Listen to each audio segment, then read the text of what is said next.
My name is Iskandar.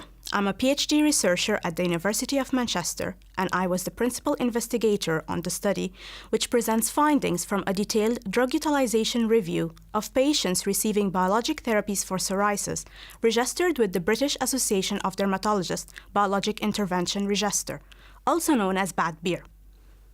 Changes in treatment regimens, including those escalation or reduction, switches, discontinuation, or restart of biologic therapies, are often necessary and important in the real-world management of moderate to severe psoriasis. But the extent to which this occurs is unclear. To date, only a few small-scale studies reported on the utilization and dosing patterns of biologic therapies for psoriasis. Hence, the generalizability of their findings may be limited. In addition, knowledge about the patterns of use of conventional systemic therapies such as methotrexate in combination with biologic therapies is limited too. Therefore, we aimed to examine the utilization and dosing patterns of the three leading biologic therapies for the management of psoriasis, etanercept, adalimumab, and ustekinumab, among biologic-naive and non-naive psoriasis patients registered with the British Association of Dermatologists Biologic Intervention Register. We also examined the patterns of use of conventional systemic therapies concomitantly with biologic therapies. The register, established in September 2007, is a UK and Republic of Ireland longitudinal observational pharmacovigilance register that represents a valuable resource to assess the real-world utilization and dosing patterns of biologic therapies for psoriasis, due to its size, rigorous data collection process, and high external validity with the participation of multiple dermatology centers. The cohort study included adult patients with chronic plaque psoriasis receiving one of the three biologic therapies who were followed up for at least 12 months. In addition, patients must have complete records of dosing information to be included into the study. Changes in treatment regimens were assessed during the first 12 months of therapy. The time trend method was used to assess the dosing patterns by comparing the cumulative dose the patient received to the recommended cumulative dose per product prescribing information. Bridging therapy was defined as conventional systemic therapy co-prescribed during the induction of the biologic therapy, while rescue therapy was defined as additional medication required following the induction phase.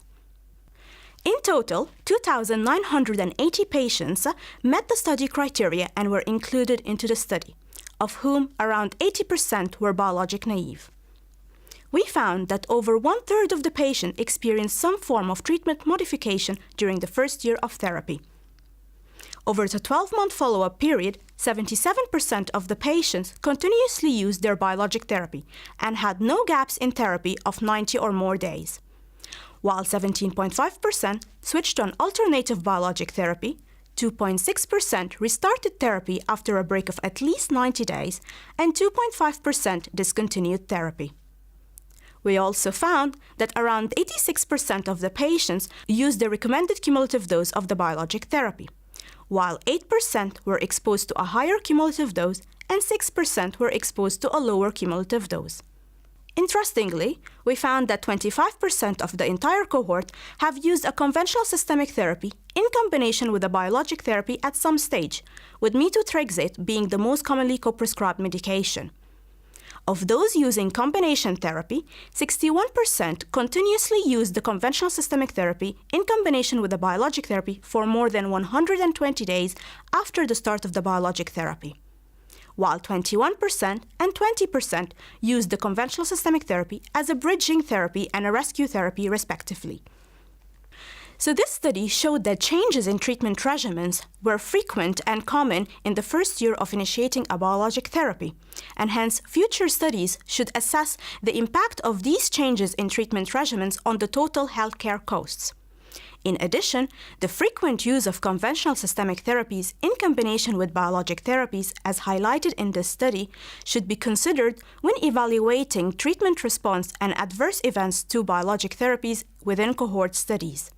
So I would like to thank you for listening and viewing to this video abstract, and I hope you found it interesting.